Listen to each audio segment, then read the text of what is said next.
जय श्री राम दोस्तों, मैं केशवर पाल। इस गहरी नज़र गीता जो रामपाल की लिखी हुई किताब है, वास्तव में इसका नाम तो होना चाहिए कि रामपाल तेरी बुरी नज़र गीता में, लेकिन इसका नाम इसने लिखा है कि गहरी नज़र गीता में। तो इसका हमने जो आपको भाग एक वीडियो बनाकर दिया था, तो कुछ लोग ये सोचेंगे कि हमने अध्याय 2 से वीडियो बनाया, शुरू से क्यों नहीं बनाया। तो आज से हम इसका जो है शुरू से वीडियो बना देते हैं, ताकि लोगों के मन में शंका ना हो कि हमने 20 से बनाया, शुरू में तो रामपाल जी कुछ और लिखे होंगे, तो वहाँ पे हम इसका खंडन नहीं कर पाए होंगे, इसलिए हमने 20 से ही बना दिया है। तो आज से हम इस पर शुरू से वीडियो बना रहे हैं, जिसका नाम है रामपाल तेरी बुरी नज़र गीता में, वीडियो का टाइटल है। तो इसका यह दूसरा भाग हम बनाएंगे और आपको दिखाएंगे कि रामपाल की बुरी नज़र गीता में कैसे है। ठीक है, तो आइए देखिए, फटाफट वीडियो हम बनाते हैं, आपको दिखाते हैं। दोस्तों, यह रामपाल की पुस्तक है गहरी नज़र गीता में। नाम लिख देने से कुछ होता नहीं दोस्तों, वास्तव में रामपाल की बुरी नज़र गीता में है। अनुवाद करता संत रामपाल दास महाराज कबीरपंथी। ठीक है, इसको हम सीधे यहां से लेंगे। बाबा जी ने जो भूमिका लिखा हुआ है, हम यहां से लेंगे और थोड़ा सा इनको पढ़ेंगे। इस पुस्तक में श्रीमद् भागवत गीता के ज्ञान का यथार्थ प्रकाश किया गया है। ठीक है, ऐसे आज तक किसी हिंदू धर्म के गुरु ने तथा गीता अनुवादकर्ता ने नहीं किया। तो ये बात सत्य है दोस्तों, आज तक किसी ने नहीं, आज तक कि स्वयं कबीर जी ने भी नहीं ये कहा कि गीता ज्ञानदाता काल है। लेकिन यह दुष्ट रामपाल जो है, कुछ शब्दों को देख करके, जैसे भगवान ने 11:32 में कहा कि मैं काल हूं, उस शब्द को लेकर के यह जो है बताया कि गीता ज्ञानदाता काल है। वास्तव में आज तक गीता पे किसी ने उंगली नहीं उठाई, लेकिन यह दुष्ट प्रवृत्ति का रामपाल इसमें उंगली किया है। ठीक है, लिखता है कि सभी ने भोले हिंदू समाज को भ्रमित करके उल्टा पाठ पढ़ाया है। मेरा मानव समाज से निवेदन है कि इन झूठे गुरुओं की मेरे साथ आध्यात्मिक ज्ञान चर्चा करवाएं। तो दोस्तों, ये आध्यात्मिक ज्ञान चर्चा क्या करेगा, ये तो अभी जेल में बैठा हुआ है, और इसे तो एक बच्चा जो सनातनी जो अपने सदग्रंथों को पढ़ता है वो आध्यात्मिक ज्ञान चर्चा कर सकता है। तो ये इसकी पुस्तक समझिए कि ये स्वयं रामपाल है और मैं इसके साथ आध्यात्मिक ज्ञान चर्चा कर रहा हूँ। ठीक है, और आप इसके निर्णायक है, आप दोनों की बात को देखेंगे और निर्णय लेंगे कि मैं सही कर रहा हूँ या रामपाल सही कर रहा है। ठीक है, तो आप देखिए, ये आगे लिखता है कि तब पता चलेगा ज्ञानी और अज्ञानी का। ठीक है, इस पुस्तक को ध्यान पूर्वक दिल थाम कर पढ़ें, आप स्वयं समझ जाओगे कि माजरा क्या है। इसी पुस्तक में लिखी सृष्टि रचना में तथा गीता के सारांश में आप जी को श्री ब्रह्मा विष्णु महेश जी के माता पिता तथा देवी दुर्गा के पति कौन है आदि का ज्ञान भी होगा, जिसे आज तक अपने धर्म गुरु नहीं बता पाए, जो अपने ग्रंथों में लिखे। तो दोस्तों, इस दुष्ट से कोई पूछे कि किसी के माता पिता होना क्या गुनाह है, क्या किसी के पति पत्नी होना गुनाह है? अब ये जो बताएगा दोस्तों, हम इस पर विस्तार से जब ये आएगा ब्रह्मा विष्णु के माता पिता के तरफ, तो हम आपको दिखाएंगे कि उनके कोई माता पिता नहीं है। ठीक है, श्रीमद् भागवत गीता चारों वेदों ऋग्वेद, सामवेद तथा अथर्ववेद का संक्षिप्त रूप है। दूसरे शब्दों में गागर में सागर है। चारों वेदों में 18,000 श्लोक मंत्र हैं। गीता में 574 श्लोक में लिखा है, जिस कारण से गीता में सांकेतिक शब्द अधिक है। दोस्तों, ये सांकेतिक शब्द इसलिए ला रहा है कि इसमें कहीं कहीं संकेत लगा करके अपना गप्पा फैलना है। ठीक है, अपना गप मारेगा, इसलिए यहाँ सांकेतिक शब्द का इशारा कर रहा है अभी से। वैसे और इस गीता में मैं बता दूं आपको, कहीं भी सांकेतिक शब्द का प्रयोग नहीं हुआ है। भगवान ने जो भी बोला है सीधा बोला है, संकेतों में नहीं बोला है। वैसे तो गीता में 700 श्लोक है, जिनमें 574 काल ब्रह्म ने श्री कृष्ण के मुख से कहे हैं। दोस्तों, ये काल ब्रह्म कह रहा है, आज तक किसी ने ऐसा नहीं कहा। ये दुष्ट ऊपर बताया भी कि आज तक किसी ने ऐसा नहीं कहा, मैं पहली बार कह रहा हूं। शेष श्लोक संजय तथा अर्जुन ने कहे, जो ज्ञान से संबंधित नहीं है। गीता के सांकेतिक शब्दों को हिंदू धर्म के धर्म गुरु समझ नहीं पाए, जिस कारण से शब्दों के अर्थों का अनर्थ किया। अब ये उदाहरण बता रहा है दोस्तों, अब यही से इसकी लीला चालू हो रही है। उदाहरण बता रहा है कि उदाहरण के लिए गीता अध्याय 18 श्लोक 66 में वज्र शब्द है, उसका अर्थ जाओ, चले जाना, दूर जाना। सर्व गीता अनुवादकों ने वज्र का अर्थ आना किया है। ठीक है, तो यही से इसकी रासलीला चालू हो रही है दोस्तों, और इसका जो है कि चीर अब हमें यही से चालू करना पड़ेगा आज। और हम सबसे पहले 18 के 66 में चलते हैं, वहां देखते हैं भगवान ने क्या कहा। यह श्रीमद् भागवत गीता अध्याय 18 श्लोक 66 है। साधक संजीवनी हमारे पास है, राम सुखदास जी द्वारा लिखित है। लिखित भगवान ने तो दिया है ज्ञान, और अनुवाद करता है स्वामी राम सुखदास जी। ये लिखते हैं कि संपूर्ण धर्मों का आश्रय छोड़कर तू केवल मेरी शरण में आ जा, मैं तुझे संपूर्ण पापों से मुक्त कर दूंगा, चिंता मत कर। अब जैसे वज्र शब्द है दोस्तों, अगर भगवान जैसे आप मान लीजिए इसमें यह वज्र शब्द है। अगर भगवान कहें कि वज्र माने जाओ, तो अर्जुन प्रश्न करता है, उनसे प्रश्न पूछेंगे कि मैं कहां जाऊं? तब भगवान ने उत्तर दिया, माम एकम शरणम व्रज, मुझ एक की शरण में जाओ। आप एक की शरण में मैं कैसे जाऊं? तो भगवान ने कहा, सर्वधर्म परित्यक्त, सभी धर्मों का आश्रय छोड़कर, सभी धर्मों के आश्रम को छोड़कर आपकी शरण में चला जाऊं तो क्या होगा? अहम त्वा सर्व पापेभ्यो मोक्षयास्यामि मा शुचः, मैं तुझे सर्व पापों से मुक्त कर दूंगा, चिंता मत करो। क्योंकि दोस्तों अर्जुन को जो अध्याय 2 में वो बोल रहे हैं अर्जुन, आपको हम दिखा देते हैं। ये अध्याय 2 है, श्रीमद् भागवत गीता अध्याय 2 श्लोक 5, साधक संजीवनी। यहाँ पे अर्जुन कह रहे हैं, अर्जुन वाच है, श्लोक संख्या यह 4 है। कह रहे हैं कि हे मधुसूदन, मैं रणभूमि में भीष्म और द्रोण के साथ बाणों से कैसे युद्ध करूं? क्योंकि हे मधुसूदन, ये दोनों ही पूजा के योग्य है। आगे कह रहे हैं तीसरा में कि महानुभाव गुरुजनों को न मारकर इस लोक में मैं भिक्षा का अन्न खाना भी श्रेष्ठ समझता हूं, क्योंकि गुरुजनों को मारकर यहाँ तथा धन की कामना मुक्ता वाले भोगों को ही तो भोगूंगा। आगे कह रहे हैं कि हम यह भी नहीं जानते कि हम लोगों के लिए युद्ध करना न करना, इन दोनों में कौन सा अत्यंत श्रेष्ठ है। तो एक धर्म यह हो गया कि सोच रहे हैं कि हमें युद्ध करना चाहिए या नहीं करना चाहिए, तो भगवान ने इसको कहा कि इसको परित्याग कर दो। ठीक है, आगे आगे सुनिए। अथवा हम उन्हें जीतेंगे या हमें वे जीतेंगे जिनको मारकर हम जीना भी नहीं चाहते, वे ही धृतराष्ट्र के संबंधी हमारे सामने खड़े हैं। तो दोस्तों इस शंका के लिए कि हम उन्हें जीतेंगे या वे हमें जीतेंगे, भगवान ने विराट रूप दिखाया था। और उस विराट रूप में अर्जुन देख रहे हैं कि भगवान के मुख में जो है मेरे सेना के सहित कौरवों की सारी सेना चली जा रही है और कितने तो दांतों के बीच पीस जा रहे हैं। तो भगवान ने वहां विराट रूप में ये दिखा दिया था कि अर्जुन तू चिंता जो करता है कि मैं जीतूंगा कि नहीं जीतूंगा, देख ले, ये अभी भगवान ने भी बोल दिया था कि ये तो मेरे द्वारा पहले ही मारे जा चुके हैं, अब तू चिंता क्यों करता है, इनसे युद्ध करो। आपको अभी दिखा देता हूं, नहीं तो कोई कहेगा कि मैं उल्टा पुल्टा वीडियो बनाता हूं। अध्याय 11 का 10 अध्याय का यह श्लोक संख्या 2 है। 2 में अर्जुन क्या बोल रहे हैं कि क्योंकि हे कमल नयन, संपूर्ण प्राणियों की उत्पत्ति तथा विनाश मैंने विस्तार पूर्वक आपसे ही सुने हैं। त्वम, ठीक है, त्वतः आपसे ही सुने, और आपका अव्ययम अविनाशी महात्म्य भी सुनाऊं कि आप अविनाशी हैं, आप विनाश में नहीं है। ठीक है, ये आपसे ही सुनाऊं। हे पुरुषोत्तम, आप अपने आप को जैसा कहते हैं यह वास्तव में ऐसा ही है। हे परमेश्वर, आपके ईश्वर संबंधी रूप को मैं देखना चाहता हूं। तब जब यहां देखने की इच्छा प्रकट करते हैं, तब भगवान उनको यहां से दिखाते हैं विराट रूप। इस श्लोक संख्या 5 है कि हे पृथ्वानंदन, अब मेरे अनेक तरह के और अनेक वर्णों रंगों तथा आकृतियों वाले सैकड़ों हजारों अलौकिक रूपों को तू देख। और भगवान यहाँ पे जो है, हे भक्त वंश उद्भव अर्जुन, 12 आदित्यों को, 8 वसुओं को, 11 रुद्रों को और 2 अश्विनी कुमारों को तथा 49 मरुदगणों को देख, जिनको तूने पहले कभी देखा नहीं, ऐसे बहुत से आश्चर्यजनक रूपों को भी तू देख। हे नींद को जीतने वाले अर्जुन, मेरे इस शरीर के एक देश में चराचर सहित संपूर्ण जगत को अभी देख ले, इसके सिवा और भी जो कुछ देखना चाहता है वो भी देख ले। ठीक है, तो यहाँ अर्जुन को भगवान पूरा अपना विराट रूप दिखा देते हैं। अब आगे हम वहां चलते हैं। यहाँ 25वें श्लोक में अर्जुन देख रहे हैं, अर्जुन का ये अर्जुन वाच है, ये वो देख रहे हैं, कह रहे हैं कि आपके प्रलय काल की अग्नि के समान प्रज्वलित और दाढ़ों के द्वारा विकराल भयानक मुखों को देखकर मुझे न तो दिशाओं का ज्ञान हो रहा है और न शांति ही मिल रही है। इसलिए हे देवेश, हे जगत निवास, आप प्रसन्न होइए। हमारे पक्ष के, ये अगला जो है 26-27 है, हमारे पक्ष के मुख्य योद्धाओं के सहित भीष्म, द्रोण और वह कर्ण भी आप में प्रविष्ट हो रहे हैं। राजाओं के समुदायों के सहित धृतराष्ट्र के वे ही सब के सब पुत्र आपके विकराल दाढ़ों के कारण भयंकर मुखों में बड़ी तेजी से प्रविष्ट हो रहे हैं। उनमें से कई एक तो चूर हुए सिरों सहित आपके दांतों के बीच फंसे हुए दिख रहे हैं। तो दोस्तों यहाँ पे भगवान उनको क्या दिखाना चाहते हैं? अब यहाँ पे एक प्रश्न यह है कि जब अर्जुन देखा कि भगवान के मुख में वो सब के सब चले गए हैं और कुछ तो दांतों के बीच में चूर हुए हैं, सिरों के सहित उनके सिर भी चूर हो गए थे, तो अर्जुन ने आगे युद्ध किससे किया? ठीक है, ये प्रश्न है।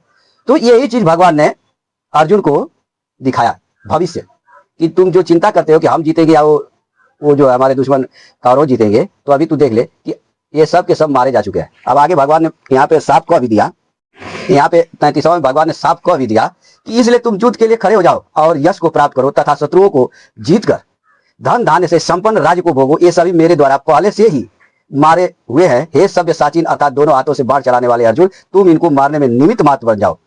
तो दोस्तों सवाल ये है कि जब पहले से ही मारे गए थे तो अर्जुन युद्ध किससे किया?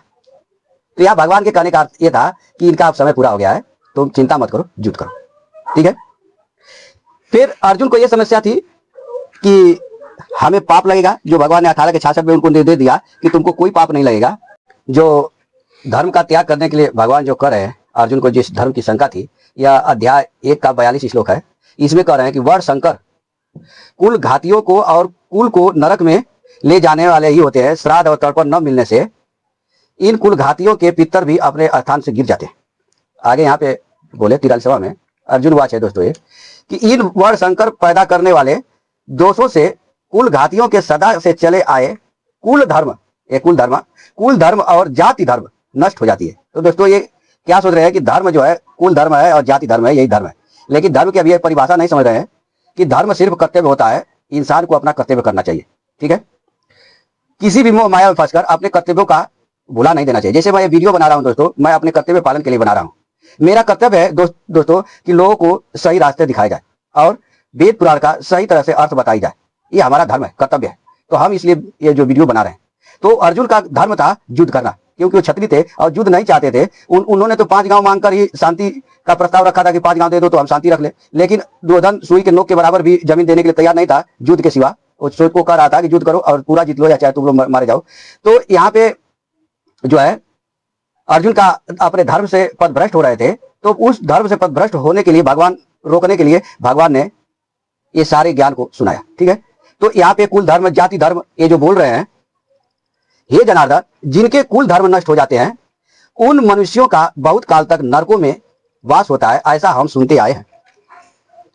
यह बड़े आश्चर्य और खेद की बात है कि हम लोग बड़ा भारी पाप करने का निश्चय कर बैठे हैं, जो कि राज्य और सुख के लोभ से अपने स्वजनों को मारने के लिए तैयार हो गए। तो यहाँ पे पाप था, पाप और ये कुल धर्म ये दोनों अर्जुन को दोनों की चिंता सता रही थी दोस्तों। इसलिए भगवान ने 18 के 66 में बोले कि तुम सभी धर्मों को छोड़ दो, जो जिन्हें तुम कुल धर्म जाति धर्म कर रहे हो उस चीज को छोड़ो, और पाप भी सोच रहे हो कि पाप लग जाएगा तो उसको भी छोड़ो। तुम सिर्फ युद्ध करो और मेरी शरण में आ जाओ, मैं तुझे सर्व पापों से मुक्त कर दूंगा। आइए रामपाल क्या कर रहा है कि एक गीता ज्ञानदाता अपने से दूसरे की शरण में जाने के लिए बोल रहा है, इसलिए यहाँ पे वज्र का अर्थ होता है जाओ। अरे भाई, वज्र का अर्थ जाना ही होता है, ये आना नहीं होता है, और किसी ने आना नहीं किया है। लेकिन जाना कहाँ है? माम एकम शरणम वज्र, ये कहाँ जाएगा तुम्हारे ये कहाँ जाएगा शब्द बताओ। तो यहाँ पे भगवान ने माम एकम शरणम वज्र का बताया कि तुम मेरी शरण में जाओ। ठीक है। अब एक और थोड़ा सा उदाहरण से समझ लीजिए। जैसे आपसे कोई वस्तु कोई चीज मांगने के लिए कोई जाए और आप घर पे नहीं हो, रास्ते में ही मिल जाओ, तो आप क्या कहोगे कि भाई मेरे घर आ जाना या मेरे घर चल जाना, आपको वस्तु मिल जाएगी। ठीक है। तो दोस्तों इसने जो ये रामपाल की बुरी नजर गीता में हो गई है, आ गई है। तो यह वज्र का अर्थ यह इसलिए उठाया इसका मुद्दा पहले कि सभी को नीचा दिखाया जाए, सभी अनुवादकर्ताओं को, और वज्र का अर्थ उठा करके हम एक नया परमात्मा लॉन्च करें जिसका नाम कबीर है। ठीक है। तो यहाँ पे कुछ लिखा भी हुआ है, ये कुछ संतों के का अनुवाद भी दिया हुआ है कि इन्होंने अनुवाद किया है। फिर यहाँ पे ये लिखता है, उदाहरण देके फिर समझाने का प्रयास कर रहा है रामपाल कि जैसे गीता अध्याय 18 श्लोक 62 में भी गीता ज्ञानदाता बोलने वाले अपने से अन्य परमेश्वर की शरण में जाने के लिए कह रहा है, उसी से संबंधित प्रकरण गीता अध्याय 18 श्लोक 66 है। ठीक है। तो आइए हम लोग 18 के 62 को भी देख लेते हैं इसी में। ठीक है। भागवत गीता अध्याय 18 श्लोक 62 है। लेकिन इसको पढ़ने से पहले हम थोड़ा पीछे से पढ़ेंगे, तब समझ में आएगा। यह श्लोक जो है 61 है, इसका अनुवाद यहाँ है। भगवान कहते हैं कि हे अर्जुन, ईश्वर संपूर्ण प्राणियों के हृदय में रहता है और अपनी माया से शरीर रूपी यंत्र पर आरूढ़ हुए संपूर्ण प्राणियों को उनके स्वभाव के अनुसार भ्रमण कराता है। इसलिए 62 में बोले कि इसलिए हे भक्त वंश उद्भव अर्जुन, तू सर्वभाव से उस ईश्वर की ही शरण में चला जा। उसकी कृपा से तू परम शांति, संसार से सर्वथा उपरति को और अविनाशी शाश्वतम स्थान को, परम पद को प्राप्त हो जाएगा। कहा जाने के लिए बोले 61 में, ईश्वर हृदय में है, उस हृदय स्थित ईश्वर के शरण में चले जाओ। ठीक है। अब सवाल यह है कि गीता ज्ञानदाता भगवान श्री कृष्ण जो है वो कहाँ रहते हैं। ठीक है। तो हम आपको दिखा देते हैं अध्याय 7 श्रीमद् भागवत गीता श्लोक 6 है। इसमें भगवान कह रहे हैं कि संपूर्ण प्राणियों के उत्पन्न होने में अपरा और परा इन दोनों प्रकृतियों का स्वयं ही कारण है, ऐसा तुम समझो। मैं संपूर्ण जगत का प्रभाव तथा प्रलय हूं। प्रभाव मतलब संसार उत्पन्न होता है जिससे प्रकाश पाता है, और फिर प्रलय का अर्थ है जिसमें यह लुप्त हो जाता है, वह मैं हूं। आगे भगवान ने ये 7वां में बोला था कि हे धनंजय, मेरे सिवा इस जगत का कोई दूसरा किंचित मात्र भी कारण तथा कार्य नहीं है। जैसे सूत की मणियां सूत के धागे में पिरोई हुई होती है, ऐसे यह संपूर्ण जगत मेरे में ही ओतप्रोत है। फिर 10वां में बोले थे इसी 7 के 10 में कि हे पृथानंदन, संपूर्ण प्राणियों का अनादि बीज मुझे जान। ठीक है, यह 9वां में देख लीजिए। भगवान कह रहे हैं पृथ्वी में पवित्र गंध मैं हूं, और अग्नि में तेज मैं हूं, तथा संपूर्ण प्राणियों में जीवन शक्ति, जो जीवन है, जो शक्ति है शरीर में, वह भी मैं हूं। तपस्वियों में तपस्या मैं हूं। ठीक है, ईश्वर कहाँ रहता है? हृदय में। अब 61 में भगवान ने बोला, और 62 में बोला कि उसके शरण में चले जाओ। अब गीता ज्ञानदाता भगवान श्री कृष्ण कह रहे हैं कि संपूर्ण प्राणियों का जीवन शक्ति मैं हूं। ठीक है, अब हम 10वां के 20वां में आपको दिखाते हैं। यह श्रीमद् भागवत गीता अध्याय 10, श्लोक संख्या यह 20 है। इसका अनुवाद इधर है। भगवान ने इसमें कहा, हे नीत को जीतने वाले अर्जुन, संपूर्ण प्राणियों के आदि मध्य तथा अंत में मैं ही हूं, और संपूर्ण प्राणियों के अंतःकरण हृदय में स्थित आत्मा भी मैं हूं। ठीक है, आत्मा भी कौन है? भगवान श्री कृष्ण। और हृदय में क्या रहता है भगवान दोस्तों? आत्मा। अब आगे देखिए, एक और हम आपको दिखा देते हैं। 22 में देख लीजिए, 10 का 22 है ये, प्राणियों की चेतना भी मैं हूं। ये देख लीजिए, यह अध्याय 9 है, इसका यहाँ पे 16, 17, 18 है।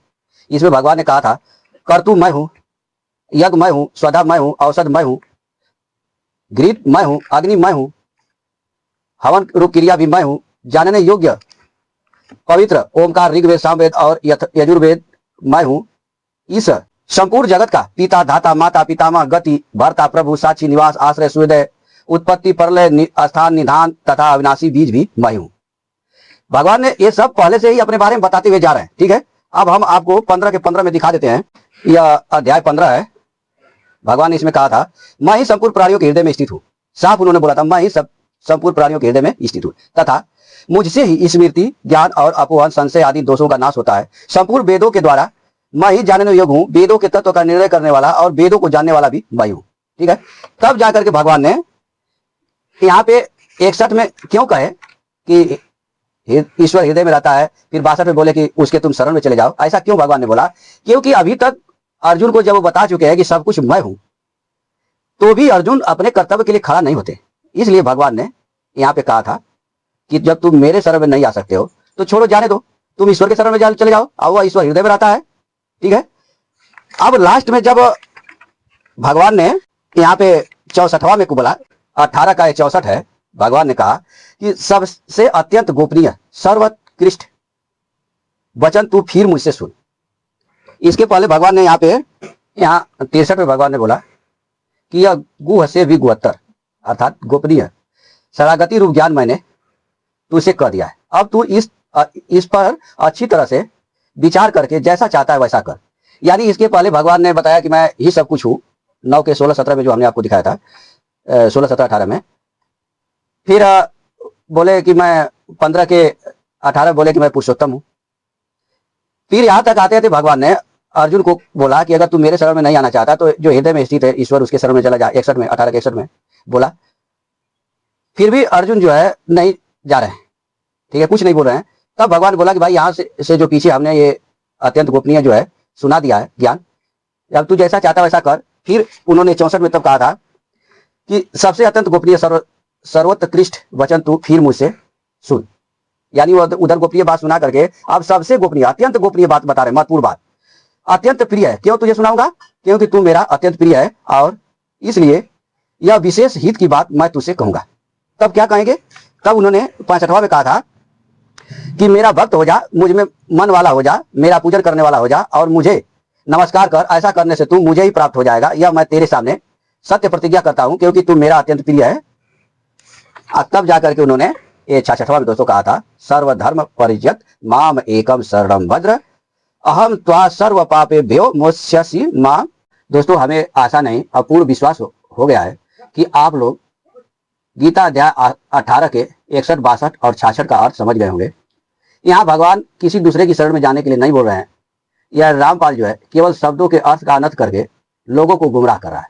ठीक है, तो वीडियो लंबी हो जाती है दोस्तों, वीडियो को पूरा पूरा देखिएगा, तब आपको समझ में आएगा। आज के लिए इतना ही, फिर मिलेंगे नेक्स्ट वीडियो में। तब तक के लिए जय सीताराम।